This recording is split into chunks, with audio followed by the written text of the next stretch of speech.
Good evening, everyone. Welcome. Tonight, we are hosting an excellent panel discussion on effective altruism, rethinking how we do good. We are very privileged to feature Professor Peter Singer, who is considered one of the most influential moral philosophers of our time.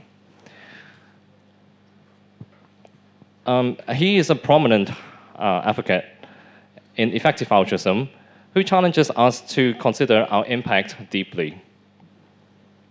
Now, join me in welcoming Dr. Kwan Ho Chun from Corrupt the Youth, passionate about making philosophy accessible to everyone, and Dr. Samson Pak Nin Kok from Chinese University of Hong Kong, whose research illuminates complexities in ethics and philosophy in life. Dr. Gary O'Brien will moderate today's session, guiding us towards meaningful ways to rethink doing good. Well, as we embark on this journey, reflect on what doing good means, and let's not only strive to do good, but to maximize its potential. Together, we can challenge assumptions, inspire change in our communities and beyond. Now, please scan the QR code on Peter's page on your booklet for a bilingual presentation. Professor Singer, the stage is yours.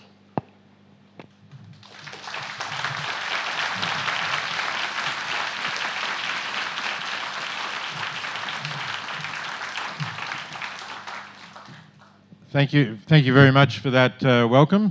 Thank you, Anthony, for the introduction. I've been asked to speak for about half an hour just to introduce effective altruism and how we do good. So let's go with that. What is effective altruism? Some of you will already know, some of you are involved in it, some of you don't know. So for those who don't, it's both a philosophy and a social movement. It applies evidence and reasoning to determine the most effective ways in which we can improve the world. And of course, it encourages people to make it one of their aims, one of their life goals, to do as much good as they can. There's no particular prescribed set of values that EAs have to hold. It's not that kind of organization. It isn't really an organization. It's a loose movement that has organizations as part of it. But here are some of the characteristic EA values. Take a universal perspective. Don't just consider doing good in your own community. Think about where you can do the most good globally. Suffering is a bad thing. It's good to reduce suffering. Premature death is bad. It's good to prevent premature death. And happiness is good. It's good to increase happiness. So those are among the things that characteristically EAs will take as aiming at when they aim to do the most good. But how do we select the right projects to do the most good? This is one way of looking at it that EAs have often adopted. Firstly, how many beings are going to be affected by what you're trying to do, by the project that you have in mind to support? And to what degree? If we're alleviating suffering, are we alleviating intense suffering for a small number of beings? Are we alleviating mild suffering for a large number of beings? Most effective still is if we can alleviate intense suffering for a large number of beings. Neglectedness. How many people are already working in this area? If there are a large number of talented people working in this area, it's maybe less likely that I as an individual can make a difference here. If an area is neglected, perhaps it's a better area for me to work on because I might be able to have a bigger impact. And tractability. Is the problem tractable? That is that one where we can really not necessarily solve the entire problem, but make a significant difference? Or is it just so difficult that we really will be like bashing our head against a brick wall, working hard and getting nowhere? So those are things to look at for selecting a project. And one of the areas that we look at is preventing premature death, as I said. So look at these figures. This is the most recent figures published by UNICEF, so it's the 2022 figures. 4.9 million children under 5 died, and most of those deaths were preventable. In other words, they were not deaths from diseases we can't cure. They were deaths from simple things that we can either prevent or that we can cure, we know how to cure. And that amounts to 13,400 deaths per day. Just before you get very depressed by this figure, let me say that we have been making progress. When I wrote the first edition of The Life You Can Save in 2009, the figure in that edition for the number of child deaths per year is exactly double this. It's 9.8. So we've made considerable progress in the last 15 years, but we obviously do need to make more. Now, a key concept in terms of thinking about the value we would get from trying to do something is the concept of expected value, because we can never be, or very rarely can we be completely certain that we can do something, that we can achieve something, and it may be that it's better to aim at something where there's a much lower probability than near certainty, but if we succeed, the benefit will be much greater. So expected value can be defined as the sum of all the possible values, all possible outcomes, each multiplied by the probability of its occurrence. And to get the idea, here's a very simple example. You can talk about the expected value of a ticket in a lottery, depending on the value of the prize and the number of tickets sold. So a lottery with a prize of only $10,000 and 5,000 tickets being sold can be worth twice that of the expected value of a ticket in a $1 million lottery if $1 million tickets are sold. So that's a concept to apply to choices about projects where there's no certainty of the outcome. Let me look at a couple of ways of reducing suffering. Where can we best do that? We can reduce extreme poverty and we can assist those who are living in extreme poverty, and that includes helping those to reduce that statistic of the number of children who die before their 5th birthday. Many years ago, the first thing I ever published on this topic was an article called Famine, Affluence and Morality, in which I gave a simple example of a child drowning in a shallow pond. And the example assumes that you are walking past this pond, you know that the pond is shallow, and you see a child who's fallen into the pond.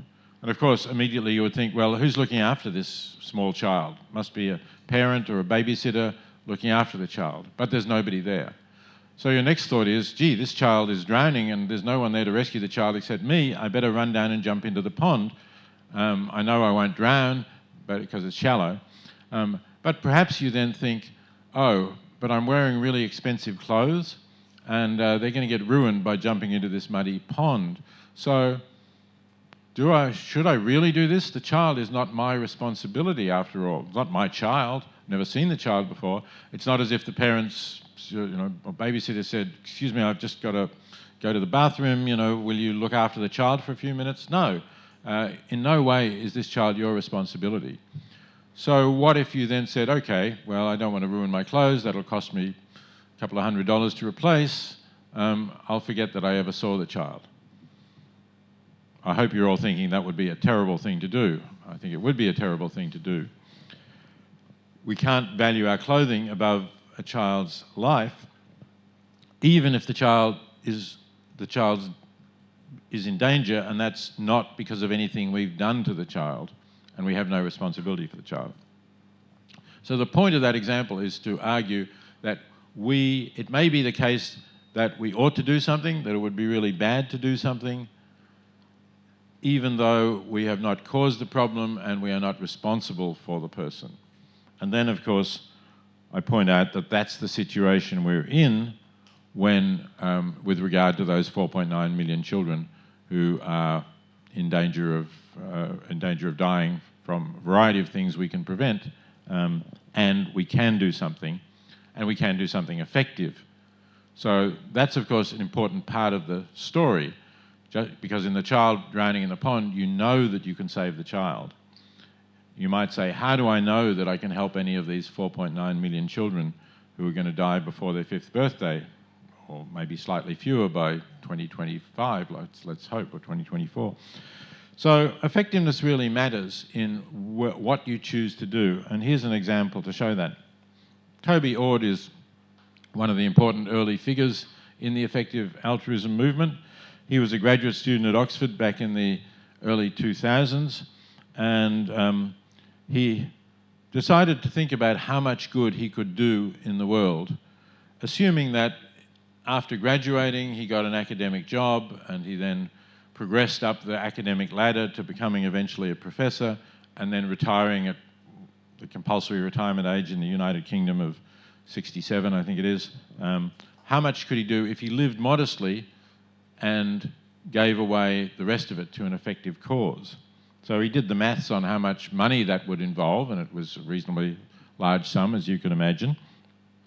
And then he said, well, which causes could I contribute to? So one cause he looked at was to provide guide dogs for blind people.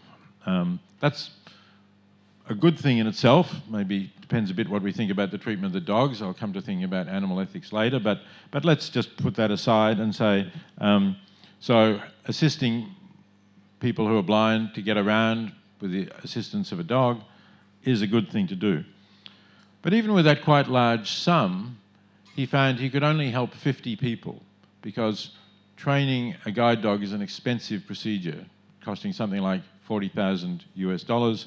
You also have to put some time into training the blind person to work with the dog. So it's labour intensive, and the labour is skilled, so it's not cheap. So that was one thing that he could do. But then he looked around at other things that he could do, and he found a paper about preventing blindness from trachoma. Trachoma is the leading cause of preventable blindness in the world today.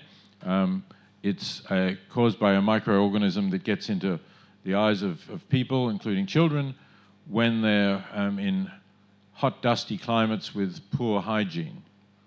They don't go blind immediately, just very slowly their vision blurs, and if they have the microorganism there when they're a child, they will still be able to see to some extent until they're 30 or 40, and perhaps after that they'll become completely blind. But this is very cheap to prevent, and Toby found, when he divided the amount of money he was going to earn by the cost of preventing it in one of the medical journals articles he read, that he could save 80,000 people from becoming blind. So this is a football stadium in Australia I'm showing you that holds 80,000 people, as it happens. So that many people you could save from becoming blind. And that's an amazing difference, isn't it? Because obviously to prevent somebody becoming blind is at least as good as giving them a guide dog. Arguably it's better, but at least as good. So you can see how big a difference it makes. Like 1,600 times as many people could be helped, and helped at least as much if you donate to the organisation preventing trachoma as if you donate to the guide dog organisation. Now, maybe the cost has gone up a little since then, so I'm not saying that that's exactly the difference, but the difference is still some hundreds, a factor of some hundreds of times more good you do by finding the best cause and donating to an effective organisation that is acting on that cause. So that's why the effective part of effective altruism is so important. And here's one of the top-ranked charities recommended by The Life You Can Save, which is an organisation that I founded to recommend highly effective charities, and by GiveWell. Both we draw on their research. You can go to thelifeyoucansave.org and look further. And you can save a life, according to them, according to GiveWell's research, for about $4,500, which is very good value for life-saving compared to what it costs to save lives in intensive care units in hospitals around the world. So this is what the Against Malaria Foundation does. These are children in sub-Saharan Africa picking up their bed nets. That's what's in the blue bags. And the families will be educated on how to use them.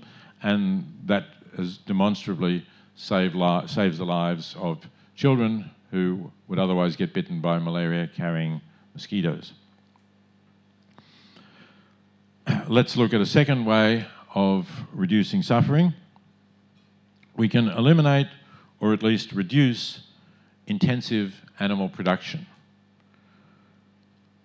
I think that's an important way of reducing suffering. Let's have a look at why this matters. We should not think only of human suffering, we should think of suffering in general, and we are not the only beings who can suffer, nor are we the most numerous. That we raise a staggering number of animals, and I'm just focusing on vertebrate animals here. Each year, it's something like 200 billion animals raised and killed worldwide each year. That's based on the United Nations Food and Agriculture Organization estimate for land-based vertebrate animals, plus an estimate from an organization called fishcount.org, which tries to estimate the numbers of fish raised in aquaculture. So this is not talking about wild-caught fish, which would make the number maybe 5 times as large, maybe a trillion. But it's animals for whom we are responsible from birth to death. And the overwhelming majority of them are intensively produced in extremely confined circumstances. So here's an example of that. This is standard chicken production. If you're eating chicken and buying it from a supermarket or KFC, this is how it's produced. There's very little chicken, less than 1%, small fraction of 1% of chicken is produced by birds who are able to roam around outside. And this is described by Professor John Webster, who's a professor of animal husbandry at the University of Bristol, so he's not a sort of radical vegetarian or vegan. He's spent his career trying to develop better animal husbandry methods, but he picks on this as the single most severe systematic example of man's inhumanity to another sentient animal. One reason for that is because of the scale. Something like 70 billion chickens produced each year. Another reason you can guess from looking at the photo, it's the crowding that they undergo. But things that you can't really see are the stress that chickens are under when they're crowded like that, because they're always meeting strangers, and they've evolved to live in much smaller groups, 20, 30 individuals, where they get to know every chicken and they get to know which are the ones dominant over them and which are the ones that they can dominate. And they build up a pecking order. You might have heard that expression. That's what's going on. But they can't do that here. Also, they're bred to grow extremely fast, so fast that their immature legs, immature because they're killed at about 6 weeks of age, they're really babies, but they're very large babies, and their immature legs can't really hold their weight. And Webster has ascertained that they're in pain for the last certainly 2 or 3 weeks of their lives because their legs don't bear their weight. They also suffer from a lot of skeletal abnormalities from the rapid growth. So there's many problems here, but that would be a different lecture to go into all of them. These are laying hens kept in very small wire cages. Now fortunately illegal in the United Kingdom, the European Union, and several states of the US. And Hong Kong imports more than 1.5 billion of it, eggs from basically from this system. Most of them are from hens kept like this, so crowded in these small wire cages that they can't even really spread their wings, and they're constantly rubbing against other birds. And we're also seeing in China now the development of huge high-rise piggeries, and again a lot of Hong Kong's pig meat products will come from intensive farms in China. What you can see here is both the older low-level large sheds in the foreground, and then in the background you see these multi-storey high-rise buildings that are just full of pigs on every floor, of course never going anywhere outside. This is just one shot of a floor holding the breeding sows. So these are the mother pigs. Their role in pig production is simply to produce piglets. They get artificially inseminated. They're then put in stalls like this, which are too narrow for them to turn around or even walk, right? They can't, all they can do is stand up and lie down. They can't walk. And they're like that for their entire pregnancy, which is, I think, if I remember, about 14 weeks in a pig. Then the piglets are born. They're allowed to be with them for a short time, suckling the pigs just at the beginning. Then the pigs are taken away and raised for market. The sows are brought back on heat with hormones, made pregnant again, and they're back in the stalls. And that goes on for a few cycles till the number of piglets they're producing starts to fall away as basically their bodies are getting worn out. Then they'll be killed and more sows put in the stalls. So pigs are obviously lively and intelligent animals. That's a miserable life for a pig. Here's the effective altruism point about this. If you're interested in animal issues, take a look at these boxes. The box on the left is the number of animals essentially who are at risk of being harmed, let me put it that way, since it includes shelters. And so you're seeing this box is almost entirely farmed animals. If you look at animal issues, this is the United States, but it's pretty similar elsewhere. And then you see these other colours, and you can hardly see them, right? The lab animals is this little orange square here. It is visible, I think. I wonder whether you can even see the others. The shelter is this little green line down here, and the clothing, for example, furs, that little line there. So overwhelmingly, in terms of scale, we're talking about farmed animals at risk. But if we talk about money donated to animal charities, guess what? It all gets swapped around. Why does it get swapped around? Because when we talk about shelters, we're talking about shelters for dogs and cats. And a lot of people have dogs and cats in the home. They hate the idea of animals like their dog or their cat being stray or abused or hungry. So they donate to shelters for dogs and cats. But it's, as this box showed, it's a tiny, tiny proportion of the number of animals who are suffering or at risk of suffering. Then we have some others, including wild animals here, and we have some money, but not very much, going to farmed animals, and some going to animals in laboratories. So it's really seriously out of proportion, and if people were giving more effectively to reduce animal suffering, the farmed animal advocacy organisations in particular would be much better funded, and the shelters would get fewer funds than they're getting now. I also want to mention, since we're talking about scale, I do want to mention fish.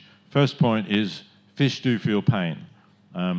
This is one on the left is Lynn Snedden, who's a leading researcher on fish pain. She's done a lot of important experiments and research, and she says, the science has spoken, fish feel pain much like we do. We must do more to protect these sensitive creatures. And the other box is the cover of a book by Victoria Braithwaite, another important researcher of fish and pain, who unfortunately died a few years ago, but that's another good source to look at the evidence about fish pain. So fish are vertebrates. I think it's clear now beyond doubt that they can feel pain. And look at the numbers that we're talking about in terms of fish farming. Here is one species of fish, the pond loach. If you're not familiar with the English name, it's ni chou in Chinese. I hope I pronounced that roughly correctly. Thank you. And 18 billion of those fish are produced annually each year, pretty much entirely in Asia. It's really largely China, Korea, and Japan doing this. And you can see how crowded they are, right? You can see in the big pond that they're in, they're incredibly crowded there. And this is then how they're transported, because pond loach can basically be transported without water. They'll live for quite a while in the air. So it's enormous scale, and there is a lot of suffering. One of the reasons there's a lot of suffering is that they are often killed after they've been transported like that. They are killed in restaurants and in some people's own kitchens by sprinkling salt on them, which is an extremely painful way for them to die, because their bodies have a skin which means that the salt sucks the fluid out of them. Imagine that, think of your eye when you get salt in it. Imagine that that was what your whole body was experiencing. That's something like what the loach are experiencing. It's also neglected. There's hardly anybody drawing attention to this at the moment. So there's plenty of scope for doing more. And EAs are trying to research the tractability. How can we best reduce this? But as I say, there's only a few, so feel free to join them, and think a lot of discussion, some discussion going on online about how can we best stop this happening, stop what people are doing to pond loach. Okay, if you're interested in animal charity issues and you want to find the most effective animal charities worldwide, there's a website called Animal Charity Evaluators. You can go there, and they recommend organisations that are highly effective for doing this. You might ask, what can you do about reducing animal suffering?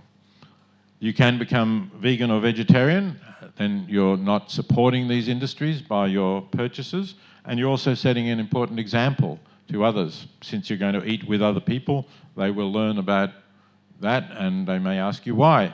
That actually is how I became a vegetarian 53 years ago.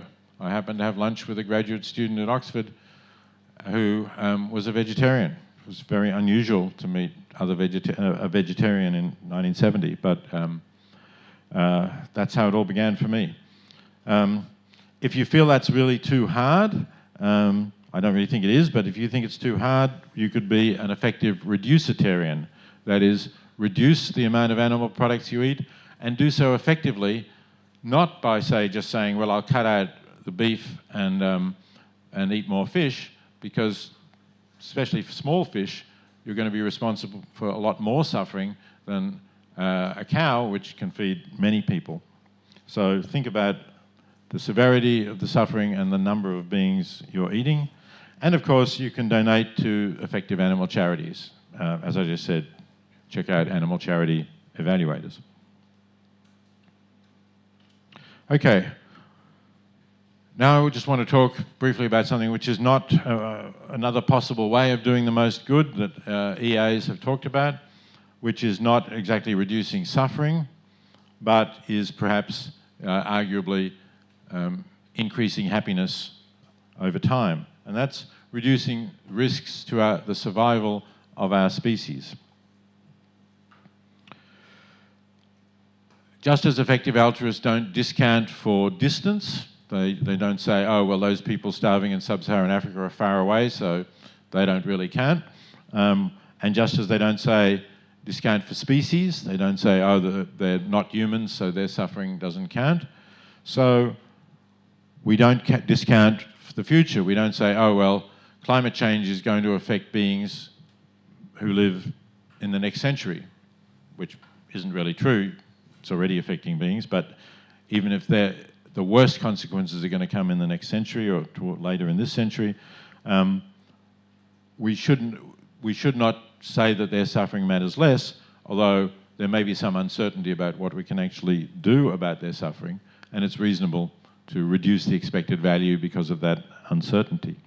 Okay, we talk about existential risk, sometimes abbreviated to X-risk. That term was introduced by Nick Bostrom, an Oxford philosopher, who says it's a risk where one where an adverse outcome could either annihilate Earth-originating intelligent life or permanently and drastically curtail its potential. And Bostrom contrasts these X risks with what he calls global endurable risks, that is, risks of catastrophes that have significant and widespread or even global effects, but won't cause permanent curtailment of the potential of Earth originating intelligent life. Some EAs think that climate change is an example. It may produce catastrophes, but they think there'll be some humans surviving in the polar regions, and eventually the Earth's climate will change back again as carbon is absorbed in the atmosphere over centuries, and then they'll repopulate the Earth. So they say that's not an X risk, but merely, I should say, a global endurable risk. So Toby Ord has written a book called The Precipice, in which he lists some of the major X risks.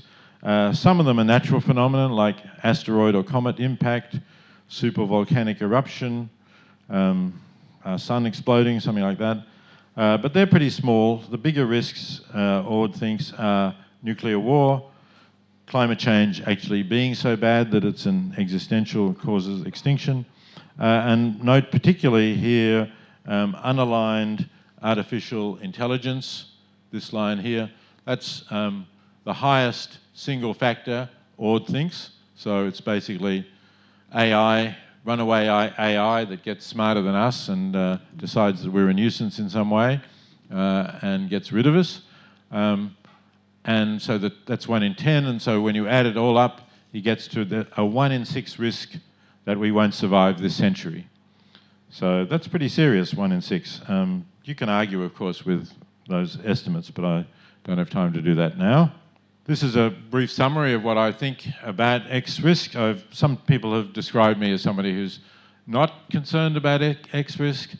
That's not quite true, but in a way I do think it's been overemphasised. The importance of X risk has been overemphasised in the publicity about the movement, not necessarily in the EA movement itself, but in the image of the EA movement, perhaps because it's something that the media really like to write about because it seems odd or strange. So I'm a hedonistic utilitarian, that is, I want to maximise the amount of happiness and reduce the amount of suffering in the world, and I'm cautiously optimistic about moral progress, as I wrote in a book called The Expanding Circle. I view the extinction of Earth originating life as an immense loss, much greater than a lesser disaster that allowed intelligent life to recover. So I do agree with that fundamental premise that the extinction of our species would be much worse than a disaster which wiped out most of the Earth's population, even say 99% of the Earth's population, but allowed some to survive with the prospect of repopulating the Earth with intelligent life over some centuries. So I welcome the fact that significant resources are going into reducing X risk, thinking about the ways of doing that. There are some philanthropists who've donated substantial sums towards that, and I think that's a good thing. But I don't think X risk should become the dominant form of effective altruism, partly because that would drastically reduce the appeal of EA itself. People are more attracted to the idea of saving lives today, reducing suffering, restoring sight to people who are blind, reducing industrial agriculture and the suffering of animals in factory farms.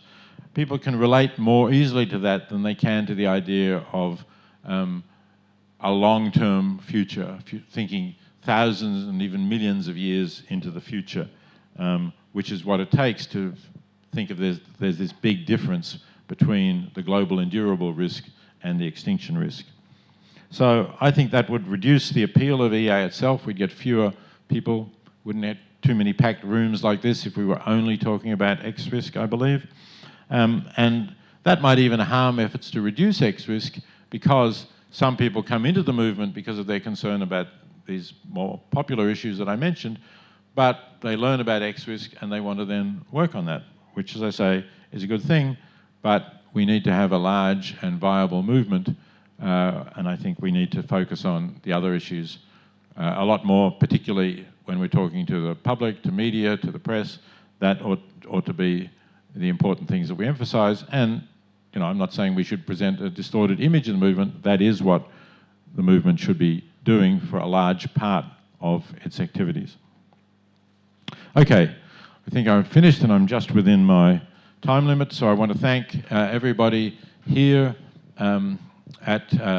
who's been helping to organize this. EA Hong Kong, Corrupt the Youth, I believe, have been involved in organising this event. Thank you to everybody who volunteered for it. Thank you particularly for coming.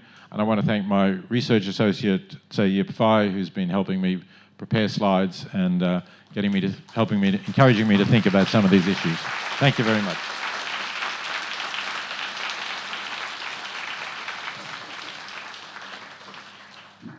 Okay, thank you very much, Professor Singer. Now we're going to have a response from Dr. Kwok. Please. Okay. Good evening, everyone. It is an honor to be here today.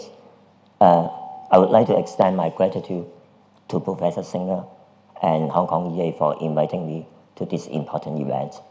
And I would like to thank Professor Singer for his inspiring talk. Okay, so these are the contents of my presentation. As a consequentialist, I strongly agree with the core value of EA. However, I believe that EA should not focus too much on reducing risk, since it is not the best way that we can do good.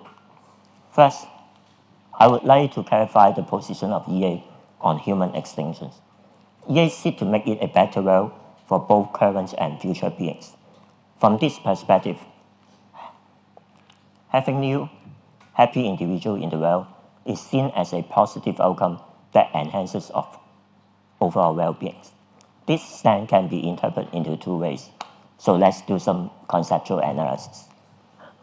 The first one, if future generations exist, we should ensure that they will be living well, thus increasing total well-being. Two, we should ensure that the future generations whose life will be worth living can come into existence, thus increase the total well-being. Since low rational individuals would reject the first one, so let's move to the second one, which can be further divided into two forms regarding whose well-being is being promoted. 2A, we must ensure that the future generation exists because their existence would enhance our total well-being.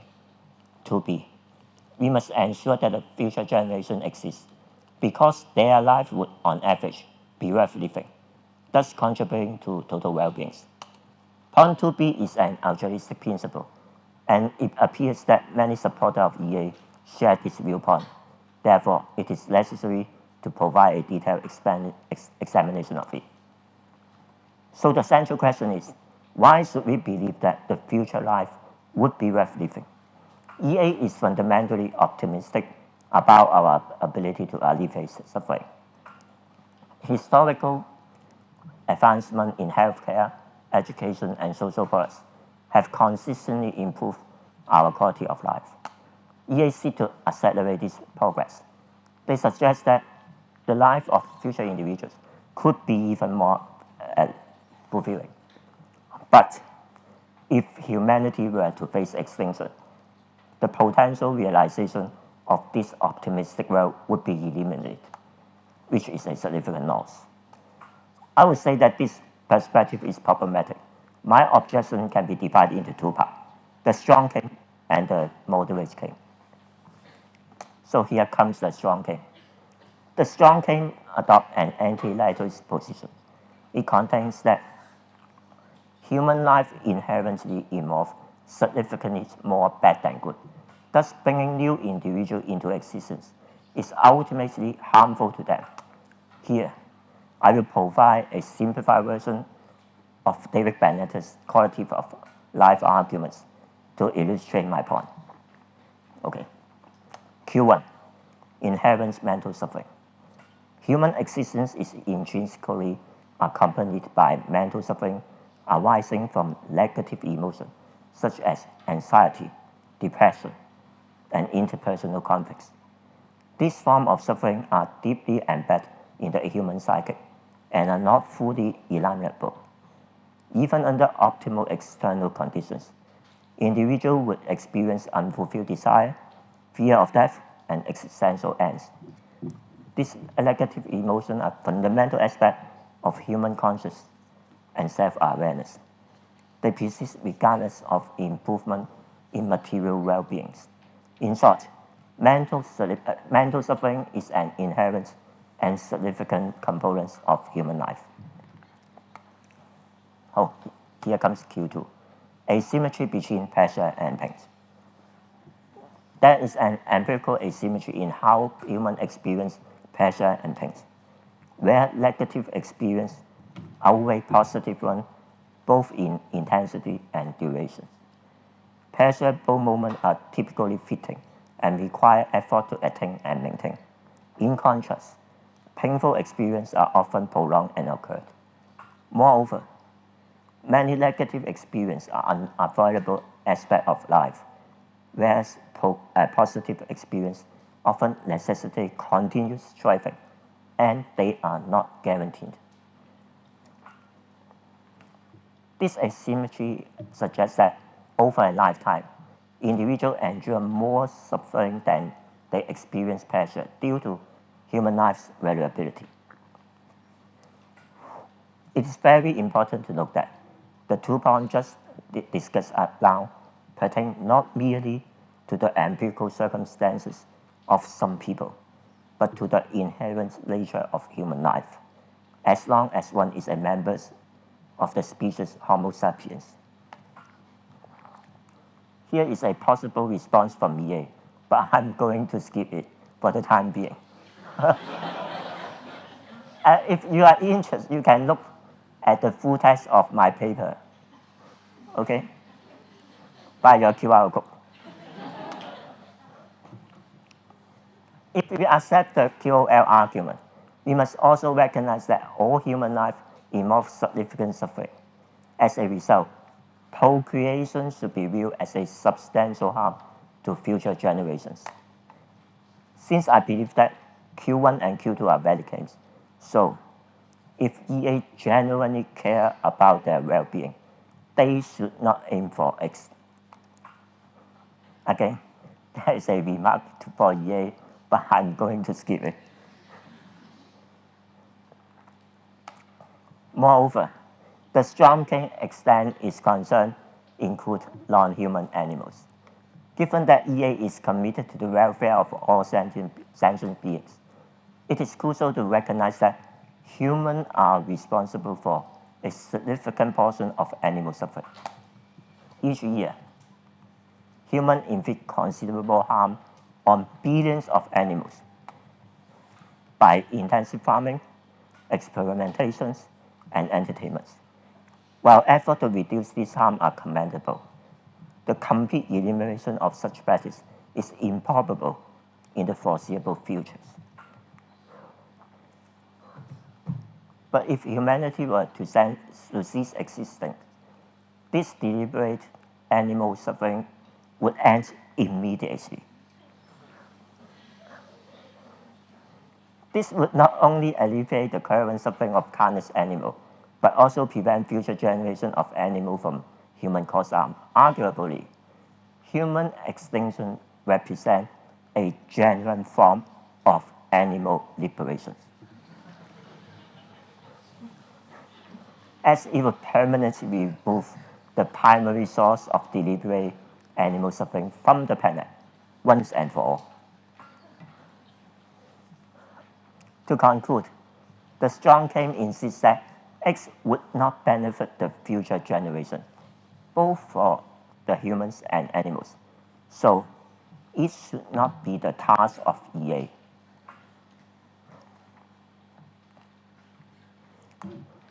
I understand that some of you may find the strong claim a bit too extreme. So let's turn to the moderate claim. Okay. It recognizes that the possibility that the future generation may lead life worth living. Therefore, X could be beneficial for them. However, this claim does not render the position of 2B plausible. We still need to evaluate both, 1, the probability of these counterfactual scenarios, and 2, the time frame required for its realization. I believe that ensure future generations live lives worth living in our imperfect world is a challenge task with a low probability of success, particularly in the near terms. Because to achieve this goal, it will require significant resources and radical change across physiological, technological, cultural, and political spheres. Moreover, the probability of effectively minimizing existential threats, such as AI, nuclear war, or global pandemics, is highly uncertain, for these risks are complex and influenced by many unpredictable factors. In contrast, near-term interventions have a high probability of success and deliver immediate, tangible benefits. For example, the Global Fund reports that its investment have saved 65 million lives since 2002. These interventions have proven track records, and the outcomes are relatively certain. Allocating resources in this area ensure a higher expected value. Another aspect of the moderate claim insists that the moral cost of allocating substantial resources toward X would be too high for EA to justify. While we aim to ensure a future with fulfilling lives, this goal may come at the expense of the suffering of many people today. For instance, every dollar spent on X could be used to help those who are suffering from poverty and diseases right now. So, the longer we postpone addressing immediate suffering in the quest for an ideal future, the more we allow current suffering to persist. The expected value of addressing present suffering is significant enough to warrant reconsideration. To sum up, the moderate claims insist that even X would benefit future generations, but it is not the most effective way to do good. Therefore, it should not be a major task of EA. Of course, there are many complex empirical calculations and counter-arguments that I cannot address here. However, my primary aim here is to raise important questions for all of us to reconsider how we can do good. I believe if we move beyond an anthropocentric perspective, the value of X may be less significant than it initially appears, not only for EA, but for all of us as well. Thank you.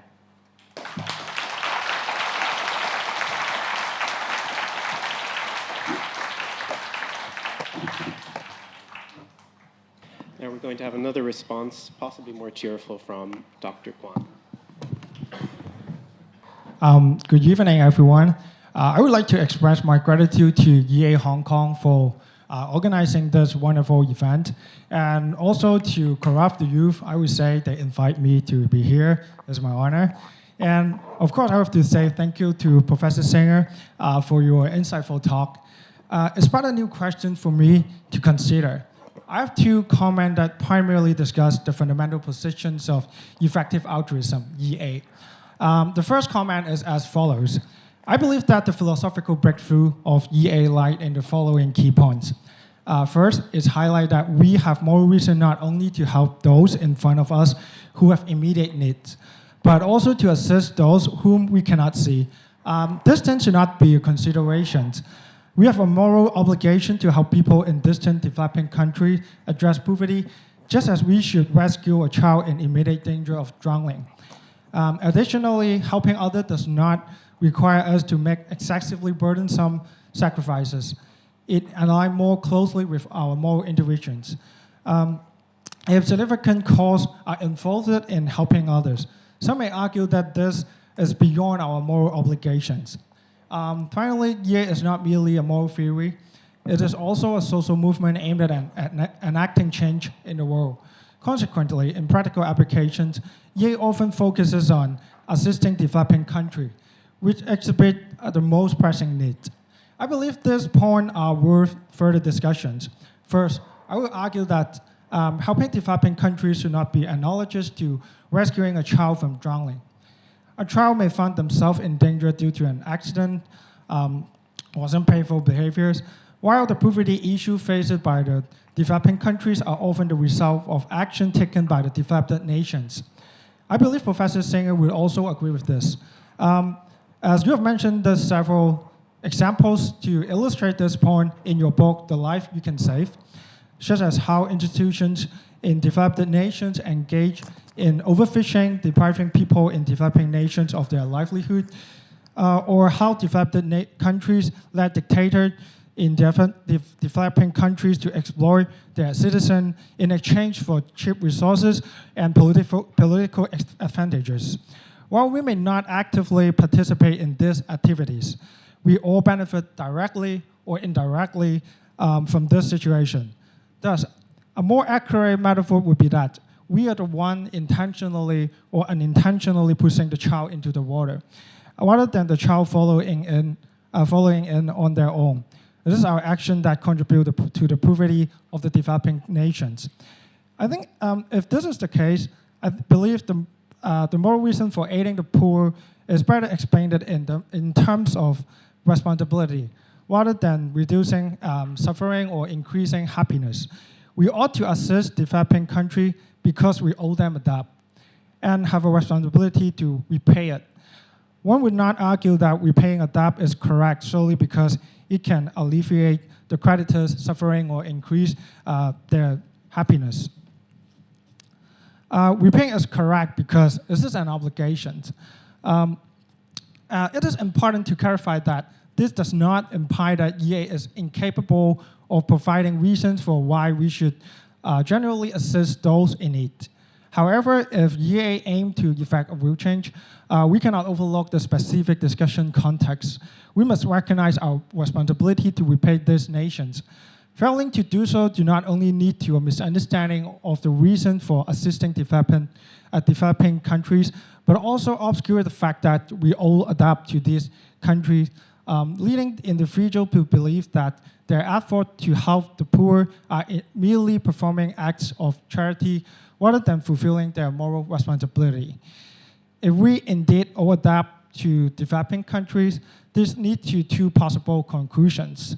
First, we have a reason to do much more in helping the people of developing nations. Since we owe them a debt, we should do everything within our power to repay it. Rather than adhering to EA perspective that suggests minimal contributions are sufficient. Second, we should focus our assistance on those we all adapt to, rather than providing indiscriminate help to everyone in need. I'm not suggesting that we should refrain from helping others. Rather, assistance should occur when we have capacity to do so. We ought to prioritize repaying to those to whom we owe obligations when we are in position to fulfill those responsibilities. If feasible, we should investigate which country we owe the most and prioritize our repayment accordingly. Both of these points diverge from the proposal put forth by EA. Regarding the second comment, I believe that EA advocacy for impartiality does not support prioritizing assistance for those closer to us. The only consideration in helping others should be their suffering or happiness, rather than the closeness of our relationship. I find this perspective open to discussions. I will illustrate my point from a Confucian standpoint. Let us extend the drowning child example. Imagine witnessing a child drowning. If it only required us to extend a hand to save them, we would consider it moral to do so. And it is morally wrong not to save them. Now, if that child were our own, we would feel an even stronger obligation to rescue them. And failing to do so would be viewed as even more immoral. This suggests that we have a greater moral obligation to assist those with whom we have close relationships than to help strangers in need, which align with common moral intuitions. One may ask why we should prioritize helping our relatives. What is the moral reason behind this? I believe Confucianism was respond in the following ways. Confucianism asserts that humans possess the moral capacity to love others, a concept known as yan. This capacity is an evaluative activity that bestows value upon those we love, making them unique. Such love is inherently partial. When we love a particular individual, it signifies that we hold them in high regard and recognize a moral obligation to attend to their needs and well-being, rather than those of strangers. This love is manifested in interpersonal relationships. Confucian point out that the primary arena for practicing love is the family. This is our initial interpersonal relationship. Following this, our love extends to friends, teachers, students, hierarchical relationships, as well as our nations. If love were fundamentally partial, providing us with reason to prioritize our care for those we cherish, and if this love is inevitably manifests in interpersonal relationships, then we can reasonably conclude that those we are justified in prioritizing are family, friends, and others with whom we have first established connections. This reflects the specific circumstances under which humans practice morality, revealing the unavoidable moral situations. If this argument holds, it challenges EA claims of impartiality. I believe Confucianism would think EA's moral reasoning detached itself from the context of specific relationships, assuming that we are merely rational individual while overlooking the significance of relationship in moral reasoning and the partial natures of morality. From a Confucian standpoint, we should not only consider happiness and suffering when providing aid, but also take into account our relationship with those we aim to help. This point could extend to the discussions mentioned in the lecture regarding the preference for assisting more blind individuals rather than funding guide dogs for blind people, say, in the United States. When examining individual case in isolation, the fund used for training guide dog can indeed benefit many people in the developing countries. However, the money used to help blind individuals, for example, in the United States, could always be allocated to assist a greater number in the developing countries, which means in the long run, we are likely to continuously neglect those in need within our own nations. If we continually prioritize assistance based solely on the numbers of individuals helped or the degree of utility, allocating all resources to strangers while neglecting those closer to us, this may not be a position we can morally accept, I think at least for Confucians. Furthermore, if the blind individual in the United States were one of our relatives, say my mother or my father, according to EA, we should not prioritize their needs. Instead, we should allocate the fund intended to assist our relative to help a significantly greater numbers of blind individuals in the developing countries. However, I believe this outcome would also be morally unacceptable to us. Some listeners may notice that my two comments may seem contradictory due to the time constraint. I cannot explain in details. So you can consider my point as a question posed from different perspectives to stimulate further discussions. Thank you.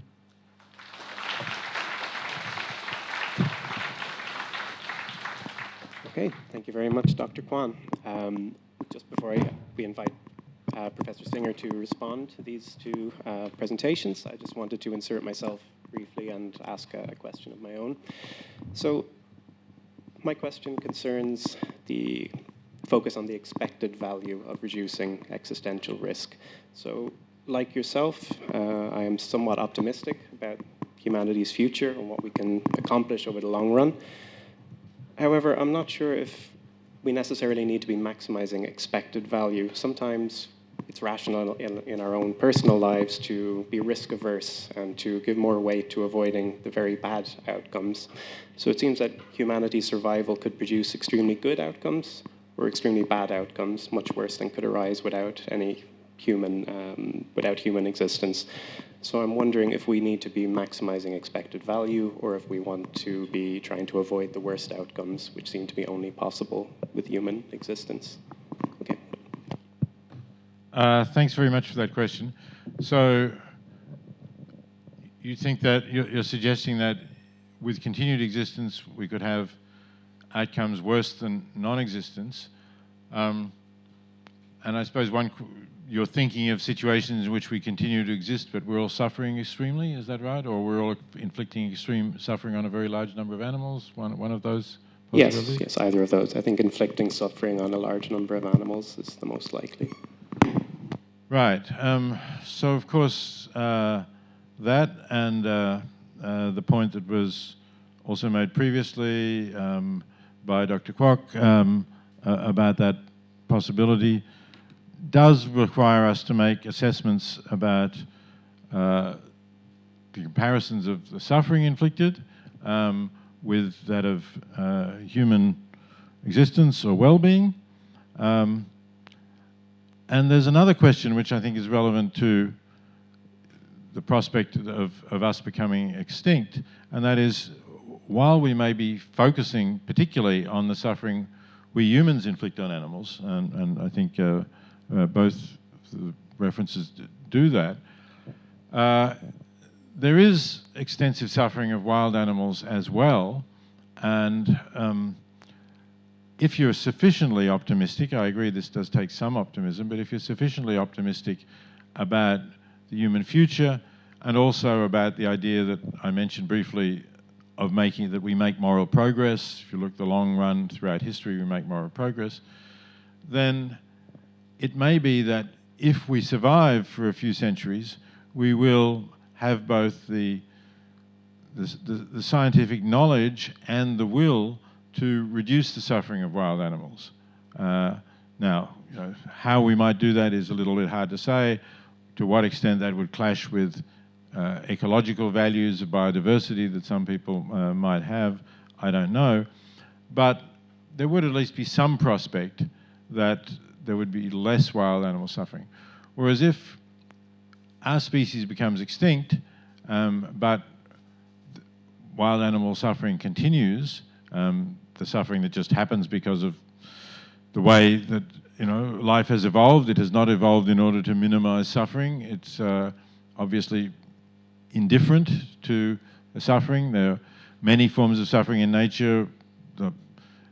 People, when I talk about this, people immediately think about lions preying on antelopes, but in fact, probably a much larger amount of suffering occurs from species who have very large numbers of offspring, almost all of whom die, starve to death, get eaten by predators or whatever, and only a tiny proportion of which survive.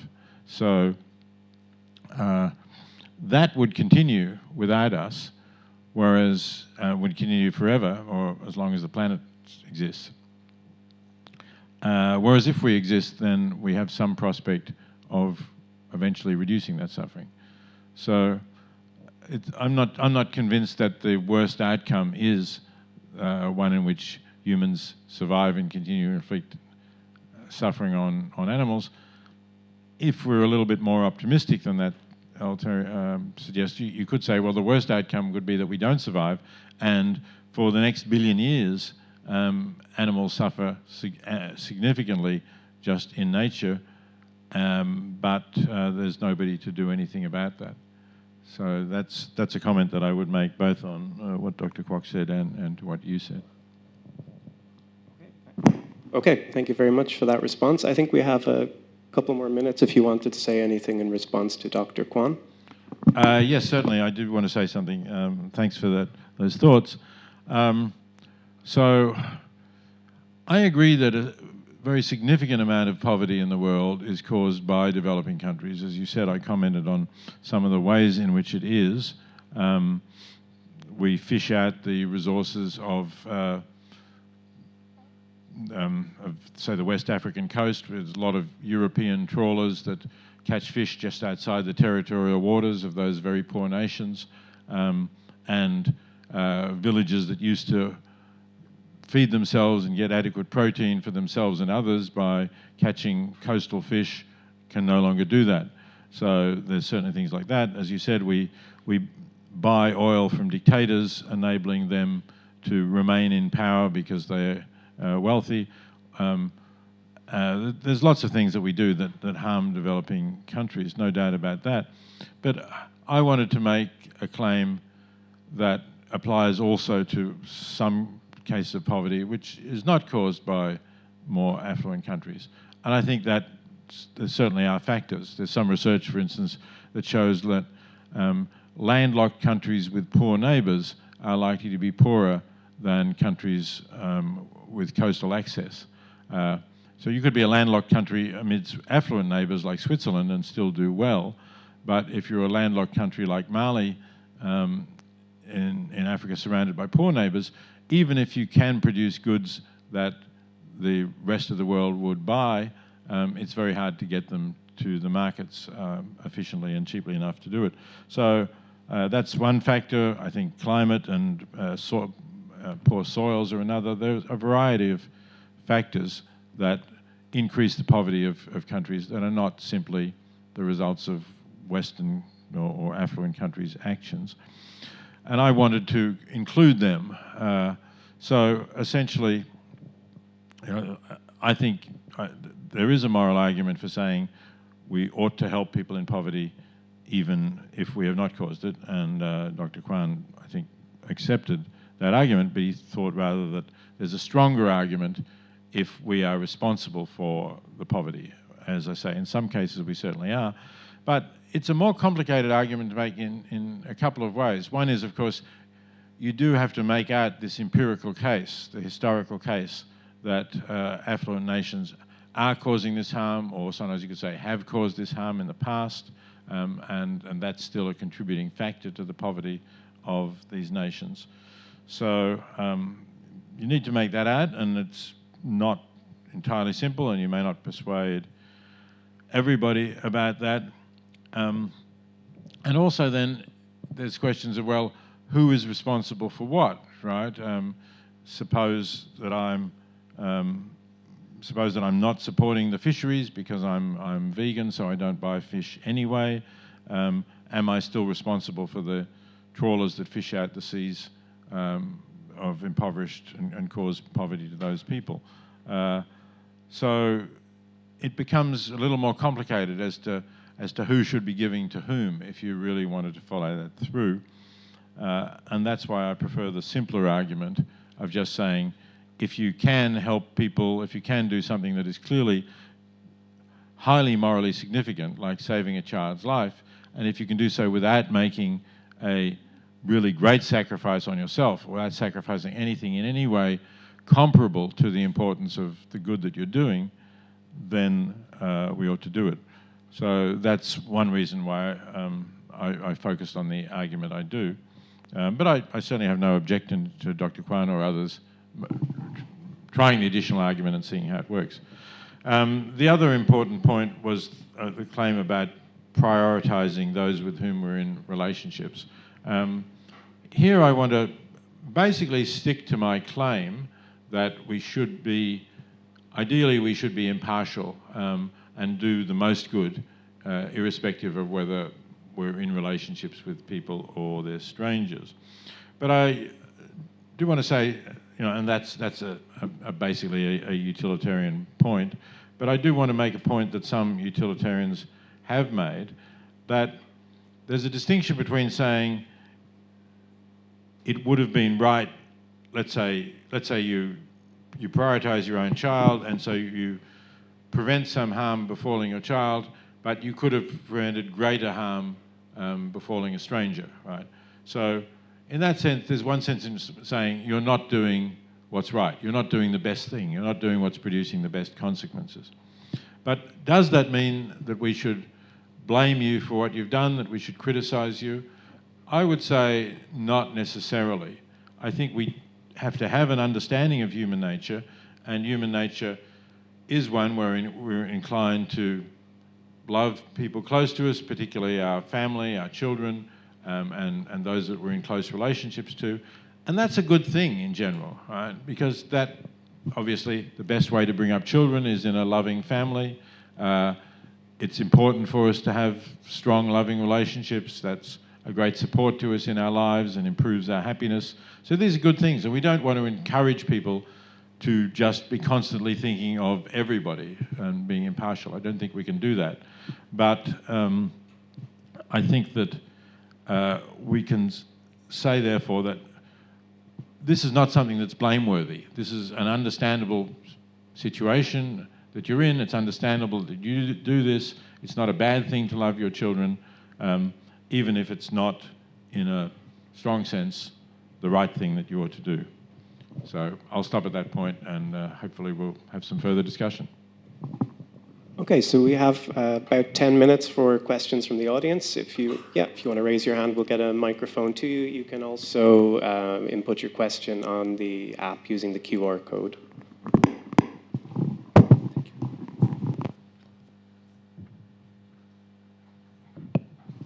So if you want to ask questions directly, we can pass the microphone to you. Yeah. Thank you for the great talk. Professor Singers, I have a question for you. You mentioned that EA is both a philosophy and a social movement. Do you think there's a tension here?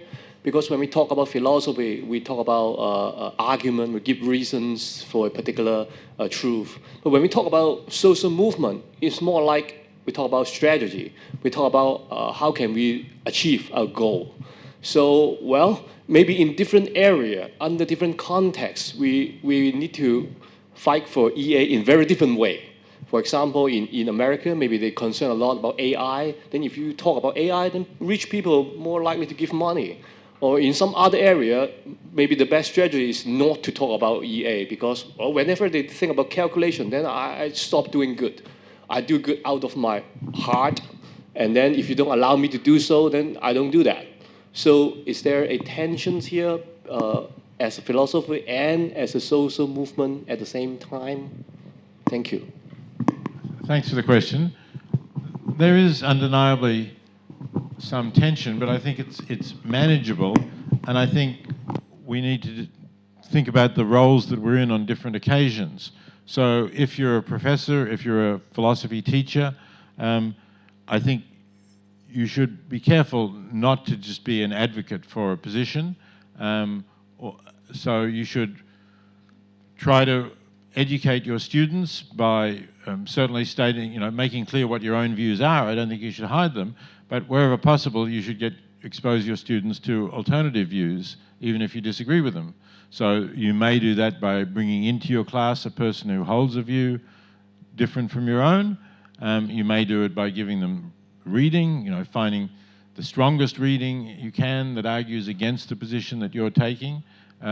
Whereas if you were just an advocate for a social movement, if you were just talking to a wider public, to the media or whatever, you might want to say, well, I'm just going to focus on the case for effective altruism, and I'm not going to really draw particular attention to those objections that I think are most serious. So I think people understand that if you're an advocate for a movement, it's not up to you to bring the objections, it's up to other people to confront you with them.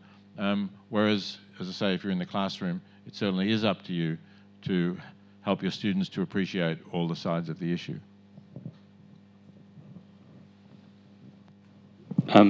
Sorry, I forgot the mic. I'm here, I'll stand up in the back. Thank you, all four of you, for being here tonight. My question is simple.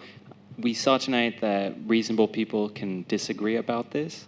I'd like to know when's the last time you changed your mind about a moral topic and why? Thank you. I suppose in significant terms, I changed my mind a few years ago, roughly a decade ago, about the form of utilitarianism that I hold. I was, for most of the early part of my career, a preference utilitarian. That means I thought the good to be achieved was maximizing the satisfaction of preferences and minimizing the thwarting of preferences. And I put that forward in a number of works, including Practical Ethics, especially the first two editions. By the time of the third edition, which was 2011, I was starting to have some doubts about that view.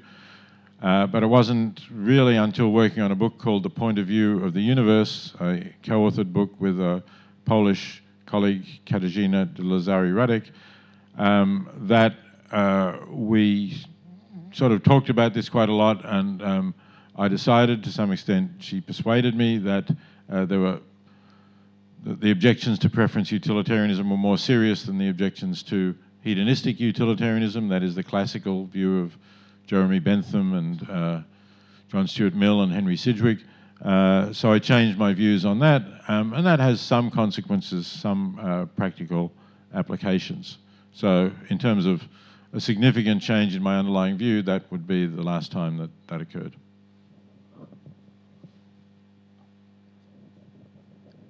Have someone in the front here. Thank you. You kind of discussed that you see it as slightly problematic that particularly like media focus on EA is perhaps overly focused on X items or long-termism, as it's also called. But do you think there's also a problem to which the movement itself spends a lot of time discussing this? We spent a lot of time discussing this tonight, and that is the actual, broader discussion of EA is reflective of the discussion within the movement, and perhaps the movement needs to kind of minimize discussion of this issue and focus on more of kind of what Dr. Kwok was saying about, tangible actions that can be taken today, as you're also arguing for, are we talking about this too much and that's causing a distraction? To some extent, I think that's right. I just completed a lecture tour of China. This is my last stop in that tour, and I gave some lectures as part of that about EA, or I didn't use that terminology, but about how to do the most good. And I did focus mostly on the near-term things. So yes, I think that is probably what we should be doing more. But in order to move to that stage, I suppose arguments against or casting doubt on the expected value of reducing existential risk may be part of that discussion. But I hope that we will move on to other topics, more present and near-term future topics. We also have some questions on the app. So we have one here. Can you respond to Dr. Kwok's argument that the immediate liberation of animals through human extinction gives human extinction a high expected value? It's not actually quite immediate, because if we were all to just vanish like that, there would be all these farmed animals who would starve. Sure, once they'd all starve to death, rather painfully, then there would be no more human-inflicted suffering. That's true, and so it's pretty immediate, close to immediate in terms of a billion-year timescale, I guess. Not immediate for the animals themselves experiencing it. But I think my response to that was the one relating to the continuation of wild animal suffering that is not human-inflicted. There is quite a lot of human-inflicted suffering on wild animals too, of course. But as I say, that goes on in nature because of things, well, to some extent things like predation, but even more things like how incredibly wasteful evolution is in giving an evolutionary advantage to what it might be, fish, frogs, whatever it might be, that might produce hundreds of offspring every year, of which on average only 2 survive and reproduce themselves, because if they didn't, we'd all be knee-deep in frogs. So that's my response to that claim. I don't know whether Dr. Kwok wants to respond? No? Okay. Well, actually, I have some thoughts on this one. So I agree with you that only... Oh, can I? Thank you. Sorry. I'll take this one. So I agree with you that only humanity can stop wild animal suffering. But it's also the case that we have one planet. It's going to last for 1 billion years or so with animal suffering. It's also perfectly possible that humanity can spread wild animal life beyond the Earth, possibly to many planets. That will never happen naturally, but it's something that humanity could do if we keep believing in more environmentalist values and we care less about suffering and well-being of animals. So this maybe is another worst-case scenario. So you're envisaging not only that we develop the technology and ability to travel, to find other inhabitable planets, to travel to them, but we bring our factory farms with us, sort of, or the knowledge of how a few breeding pigs and chickens and so on, and then we build the cages and so on for them. That's pretty pessimistic, I think. I really believe if we get to that point where we can colonize other planets, hopefully long before that actually, we're going to look back on what we're doing to animals in factory farms now with horror that's not unlike the horror with which we look back on the Atlantic slave trade of the 18th century. Okay, 2 more. Okay, so let's take one more from the app. Is it actually important to be vegan or vegetarian, given that, according to animal charity evaluators, a modest donation to a good organization helps animals more than changing your own diet? Well, yes, it may be that moderate donations to effective animal charities will help animals more than simply the effect that you are no longer buying these animals. I think that's true. That could well be true. So the first thing I would say is, why not do both? Some people say, oh, it's more expensive to be a vegetarian. I don't know what vegetarian products they're buying, but so, you know, in some ways it's actually cheaper if you know, after all, poor people in India have been vegetarians for centuries or millennia. Basically, they've been eating you know, dal, lentil curry and rice, and that's cheaper than buying meat. So it just depends really what you're buying. Sorry, I've lost the thread now. Where was I? I think, yes, it's a question of why aren't you doing both? Why can't you be a vegetarian or vegan? And the other aspect of that is that it's not only that you're not buying these products and you're not encouraging the agribusiness corporations to produce them, but also, as I mentioned, that you are an example to other people. And I think it's really important to build up this critical mass of vegetarians and vegans. I think you can see it happening if you travel to Europe, to the United Kingdom, to at least the major cities in the United States, if not rural areas. You see there's, you know, every restaurant will have a vegetarian at least, and possibly a vegan option on its menu. Supermarkets will have display cases full of plant-based food products. And that's because the demand is there and people are asking for it. So I think it's important to make that happen, and it's particularly important to make that happen in countries where that isn't the case at the moment. So that's the neglected issue where I think you can have a bigger influence that perhaps that calculation didn't take into account. Okay, so I think we have time for one more question from the audience. Yes, it's the lady here. Okay, it's this one.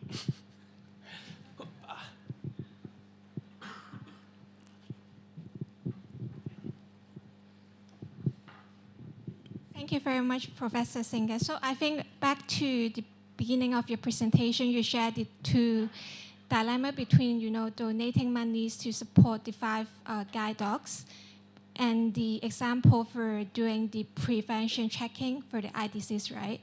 So for example, let's say I have $1 million and then, you know, to choose between these 2 projects. From, you know, just what you said, it seems that you are more leaning towards supporting the eye prevention checking project because it's supporting more number of people. So it seems to be the more efficient way in, you know, using the money, using the resources. So for example, let's say from the public sector, for the private sector, even for the community, we are all trying to use the resources, money in the most efficient way. So would it, you know, create a situation that the 5 people who really need the 5 guide dogs, they will never get the resources that they need. So for us, like as an individual, should we, you know, also consider those people instead of just choosing to use our money in the most efficient way? Thank you very much. Yes, thank you very much. I think that was also an issue that you made in the argument. I mean, it sounds harsh, but I think the answer is you should continue to fund the blindness prevention program unless the cost of that program starts to rise significantly, or the cost of the guide dog program starts to come down significantly, so that they converge, or at least they're not very far apart. And you know, that may happen. I think the figure that Toby Ord used is no longer the current figure, because what you do when you have these programs is, of course, you look for the area where trachoma is most common, and then you set up the clinic in that area, and you get children and others to come and get the prevention treatment. And so you deal with the area where trachoma is most common, then you set up your clinic in some area where it's less common, so there's fewer cases. So the cost of setting up the clinic are similar, but the number of cases you prevent has fallen, so the cost per case rises. And if you keep doing that, eventually, if enough resources go into that, then this will no longer be such an inexpensive way of helping people.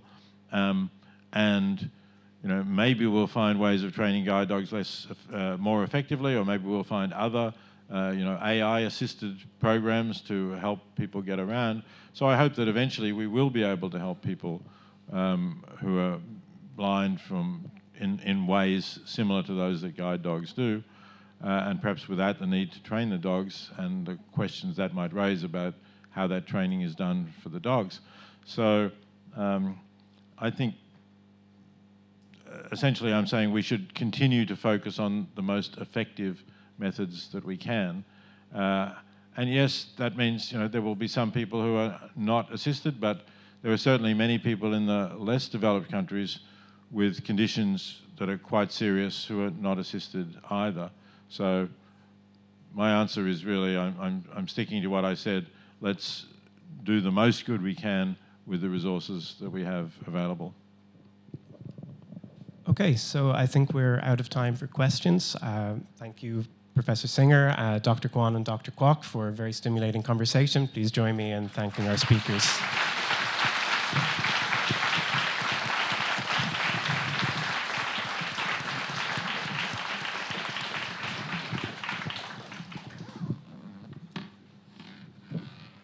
So thank you so much for joining us and for your very insightful comments and responses. I think tonight's event captures one of the key essence of EA movement very well, which is to have an open dialogue to discuss what is the best ways to do the most good. A lot of us have different answers or different ideas, and we really, really encourage you to talk to one another and to really find out together. So tonight, your participation is also for a good cause, because the proceedings from tonight's event will go to 3 charities we wanted to highlight, which is GiveWell, Animal Charity Evaluator, and Planet for All, which is our locally based animal welfare advocacy group. Now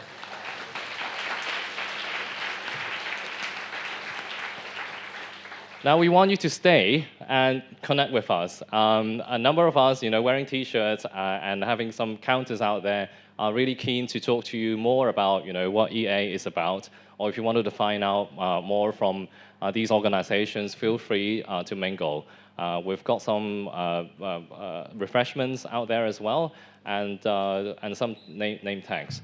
One small announcement as well. I've been told that Peter will stay for a little while to do some autographs. So if you do want to have your chance, please queue up after the event. Thank you.